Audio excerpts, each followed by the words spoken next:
धर्मराज ने नेवले से पूछे 3 सवाल। भगवान की सच्ची सेवा क्या है? मनुष्य सबसे बड़ी भूल कहां करता है? बुढ़ापे के लिए जवानी में कौन से 4 काम करके रख लेना चाहिए? दोस्तों, यह प्रसंग उस समय का है जब पांडवों ने महाभारत युद्ध जीतने के बाद हस्तिनापुर में एक अश्वमेध यज्ञ किया था। उस यज्ञ की चारों ओर प्रशंसा हो रही थी। धर्मराज ने उस यज्ञ में समस्त नगरवासियों को भोजन कराया था। अपनी प्रशंसा सुनकर युधिष्ठिर फूले नहीं समा रहे थे। अभिमान बस उनके मुख से यह निकल गया कि जैसा मैंने यज्ञ किया है ऐसा यज्ञ न पहले किसी क्षत्रिय ने किया है न आगे कोई कर सकेगा। धर्मराज की यह अभिमानपूर्ण बात सुनकर भगवान श्री कृष्ण को बड़ा बुरा लगा। उन्होंने युधिष्ठिर के अभिमान को नष्ट करने का फैसला किया। उन्होंने सोचा कि मनुष्य अपने जीवन में सबसे बड़ी भूल यहीं पर कर देता है। जब भी वो धन पद से प्रतिष्ठित होता है वो उसका कर्ता स्वयं को मानने लगता है। थोड़ा भी उसका यश फैले तो वो गर्व से भर जाता है और उसका श्रेय स्वयं को देने लगता है। और यदि उस पर कभी घोर विपत्ति पड़ती है तो उसका दोष भगवान पर मढ़ता है कि भगवान ने उसके साथ बहुत बुरा कर दिया। अच्छा होता है तो उसका कर्ता स्वयं को समझता है और बुरा होता है तो भगवान को, जबकि वो जानता है कि उसके हाथ में कुछ नहीं है। वो मात्र एक कठपुतली है। देने वाला और देकर फिर लेने वाला तो कोई और ही है। दोस्तों, भगवान श्री कृष्ण की प्रेरणा से धर्म की सभा में एक अजीब घटना घटती है। सभा के बीच एक नेवला आता है जिसकी नीली आंखें थीं और शरीर का आधा भाग सोने का बना हुआ था। वो नेवला धर्मराज के दरबार में आकर मनुष्यों की भाषा में बोलता हुआ कहने लगा, हे राजन, तुम किस बात पर खुशी मना रहे हो? तुम्हारा ये यज्ञ कुरुक्षेत्र निवासी एक ब्राह्मण के शेर भर सत्तू के दान करने के बराबर भी नहीं है। मित्रों, नेवले की बात सुनकर पूरी सभा में सन्नाटा पसर गया। सबको बड़ा आश्चर्य हुआ। सभा में बैठे समस्त ब्राह्मण और क्षत्रिय नेवले को चारों ओर से घेर कर पूछने लगे, हे भद्र, हमारे इस यज्ञ में साधु पुरुषों का ही समागम हुआ है। तुम किस आधार पर हमारे इस यज्ञ की निंदा करते हो, जबकि चारों तरफ लोग इसका गुणगान कर रहे हैं? हमने शास्त्र और न्याय के अनुसार प्रत्येक कर्तव्य कर्म का पालन किया है, पूजनीय जनों की विधिवत पूजा की है, अग्नि में मंत्रों के साथ आहुति दी है, देने योग्य वस्तुओं का दान दिया है। फिर आपको ऐसी क्या कमी मालूम पड़ती है जो भरी सभा में आप यज्ञ की निंदा करते हो? तब वो नेवला कहता है, हे ऋषियों, हे क्षत्रियों, मैंने ये बात झूठ या घमंड में आकर नहीं कही, बल्कि पूरे होशो हवास में कहा है कि आपका यज्ञ उस ब्राह्मण के शेर भर सत्तू के दान के बराबर भी नहीं है। सुनो, मैं तुम्हें वो वाक्या सुनाता हूं जो मेरे साथ घटित हुआ था। कुछ दिन पहले की बात है। धर्म क्षेत्र कुरुक्षेत्र में एक गरीब ब्राह्मण अपने परिवार के साथ रहता था। वो ब्राह्मण अत्यंत निर्धन था। भिक्षा अन्न से ही अपने परिवार का भरण पोषण करता था और भगवान का जप तप करता था। वो रोजाना दिन के छठे भाग में अपनी स्त्री, पुत्र और पुत्र वधू के साथ बैठकर भोजन करता था। यदि किसी दिन उस समय पर अन्न नहीं मिलता तो दूसरे दिन फिर उसी बेला में अन्न ग्रहण करने को मिलता था। एक बार तो उनके यहां भयंकर अकाल पड़ गया। ब्राह्मण के घर खाने को दाना नहीं था। खेतों का भी अन्न सूख गया था, इसलिए भिक्षा में भी कुछ नहीं मिल पाता था। हर रोज दिन का छठा भाग आकर बीत जाता था, किंतु उन्हें समय पर भोजन नहीं मिल पाता था। बेचारे सब के सब भूखे ही रह जाते थे। एक दिन दोपहर के समय ब्राह्मण भूख और गर्मी का कष्ट सहन करते हुए अन्न की खोज में घर से निकल पड़ा।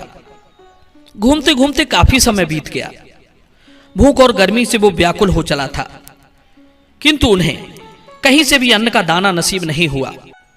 और दिनों की तरह उस दिन भी उन्होंने अपने परिवार के साथ उपवास करके ही दिन काटा। धीरे धीरे उनकी प्राण शक्ति क्षीण होने लगी। एक दिन कहीं से उन्हें शेर भर जौ मिल गए। उन्होंने उन जौ को कूट पीस कर सत्तू के रूप में तैयार कर लिया। अपने नियम अनुसार उन्होंने पहले तो अग्नि में आहुति दी, उसके बाद थोड़े थोड़े सत्तू आपस में बांटकर खाने के लिए बैठ गए। आज उन्हें कई दिनों के बाद भोजन का सौभाग्य प्राप्त हो रहा था। अभी भोजन करने के लिए बैठे ही थे कि इतने में उनके द्वार पर उनसे भी ज्यादा भूखा एक ब्राह्मण आ गया, जिसकी बड़ी ही दयनीय दशा थी। भूख से उसका हाल बेहाल था, आंखें अंदर की ओर बैठ गई थी। वो द्वार पर आकर भोजन के लिए गिड़गिड़ाने लगा। ब्राह्मण ने जब अपने द्वार पर एक भूखे भिखारी को देखा तो सोचने लगा, ये भिखारी मेरे द्वार पर आस करके आया है, ये मेरा अतिथि है और अतिथि का सत्कार करना हमारा धर्म है। ब्राह्मण का हृदय खुशी से खिल उठा। वो अपने भोजन को छोड़कर उठ बैठा और उस भूखे भिखारी के पास जाकर उसे प्रणाम किया। उससे उसका कुशल समाचार पूछा।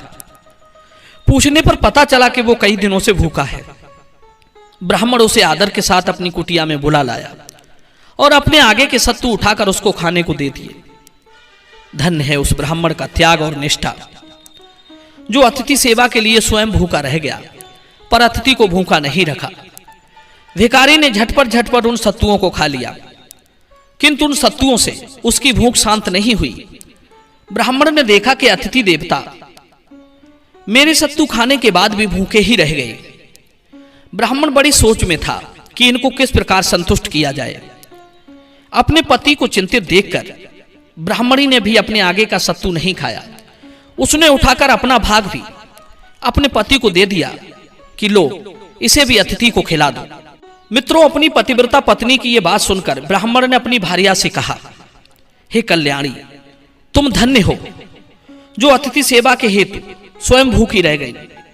मैं तो आपसे इसलिए नहीं कह सका क्योंकि अपनी स्त्री की रक्षा करना और उसका पालन पोषण करना कीट पतंग और पशुओं का भी कर्तव्य है। पुरुष की तो बात ही क्या, पुरुष होकर भी जो स्त्री से अपना पालन पोषण कराता है वो मनुष्य निंदा का पात्र है। ऐसा मनुष्य उज्जवल कीर्ति से भ्रष्ट हो जाता है और उसे उत्तम लोक की प्राप्ति नहीं होती। कहते हैं धर्म अर्थ काम संबंधी कार्य, सेवा, वंश परंपरा की रक्षा, पितृ कार्य और अपने धर्म का अनुष्ठान, ये सब स्त्री रक्षा से ही होते हैं। जो पुरुष स्त्री की रक्षा करने में असमर्थ हैं वो संसार में महान अपयश के भागी होते हैं और परलोक में जाने पर नरक में गिरना पड़ता है। ब्राह्मण बोला, हे प्रिय, आपका पालन पोषण करना भी मेरा ही धर्म है, तो मैं आपके आगे का भोजन इस अतिथि को कैसे दे देता। मित्रों, अपने पति की बात सुनकर ब्राह्मणी बोली, हे प्राणनाथ, हम दोनों के धर्म और अर्थ एक ही हैं। आप भूखे रह लोगे तो मैं भी भूखी रह लूंगी। आपके भूखे रहने पर मैं भोजन कैसे कर सकती हूं। मित्रों, पत्नी के कहने पर ब्राह्मण ने उसके हिस्से का भाग भी अतिथि को दे दिया। अतिथि ने उसे भी खा लिया, पर उसकी भूख कभी भी शांत नहीं हुई थी। ब्राह्मण फिर चिंतित हुआ कि अब मैं इसे क्या दूं। मित्रों, इतने में ब्राह्मण पुत्र ने भी अपने हिस्से का सत्तू स्वयं न खाकर ब्राह्मण को दे दिया। पिताजी, मेरा सत्तू भी इस अतिथि को खिला दो, मैं जल पीकर गुजारा कर लूंगा। बेटे का त्याग देखकर पिता ने कहा, बेटा, तुम 1000 वर्ष के हो जाओ तो भी मेरे लिए बालक ही रहोगे। पिता पुत्र को जन्म देकर ही उससे अपने को कृत समझता है। मैं जानता हूं बच्चों की भूख प्रबल होती है। मैं तो बूढ़ा हूं, भूखे रहकर भी कुछ दिन काट लूंगा। जीर्ण अवस्था हो जाने के कारण मुझे भूख भी नहीं लगती, पर तुम तो अभी बालक हो, तुम ये सत्तू खाकर अपने प्राणों की रक्षा करो। मित्रों, ब्राह्मण पुत्र बोला, पिताजी, मैं आपका पुत्र हूं और पुत्र पिता की अपनी ही आत्मा होती है।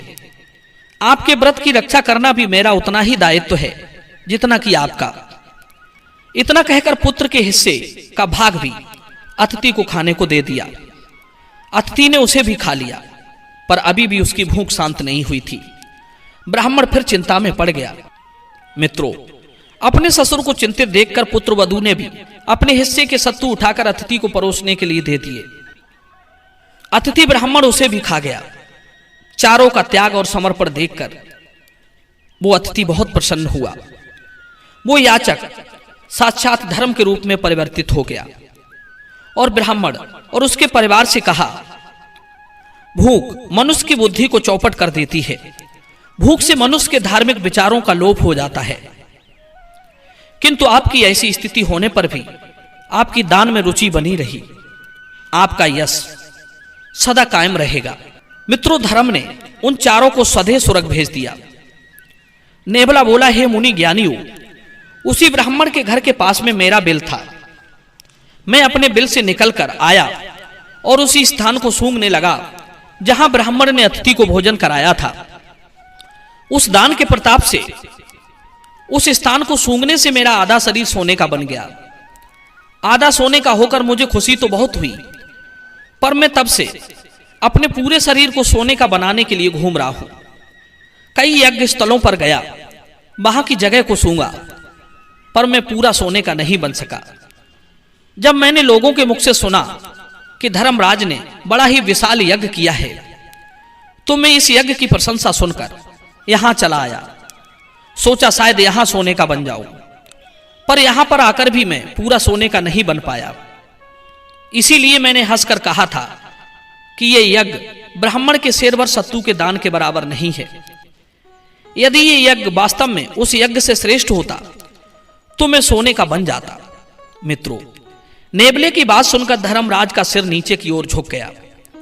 उन्हें अपने अभिमान पर लज्जा आ रही थी कि वास्तव में मेरा इसमें कोई रोल नहीं है।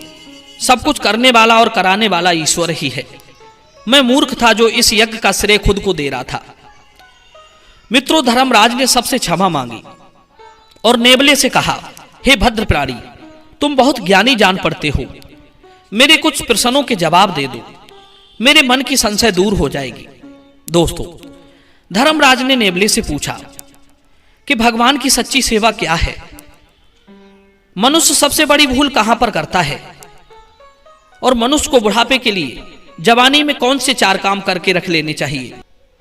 तब नेबले ने बताया, हे धर्मराज, भगवान की सच्ची सेवा है जीवों पर दया, उनके प्रति करुणा का भाव, परोपकार का भाव, दीनहीनों की सेवा, भूखे को भोजन, रोगी को औषधि और भटके को सही दिशा, अहिंसा का व्रत। मनुष्य की सबसे बड़ी भूल है सांसारिक वस्तुओं पर गर्व करना। जो चीज उसकी है ही नहीं, वो उसके पीछे भागता है, उस पर गर्व करता है, स्वयं को हर कार्य का कर्ता समझता है। बुढ़ापे के लिए मनुष्य को जवानी में ये 4 काम करके रख लेना चाहिए। नंबर 1, धन का संग्रह। नंबर 2, बच्चों में संस्कारों का बीज बोना। नंबर 3, भगवान का नाम जपने की आदत। नंबर 4, अपने शरीर का अभ्यास करते रहना और सहनशीलता। बुढ़ापे में भी कुछ ना कुछ करते रहना चाहिए। जवानी में किया गया आराम बुढ़ापे में बहुत कष्टदायी होता है। इसलिए स्वयं को कभी निकम्मा बनाकर ना रखें। कुछ ना कुछ काम इस शरीर से लेते रहना चाहिए। इसे आप जितना आराम दोगे और फिर बुढ़ापे में आपके लिए बहुत कष्ट होगा।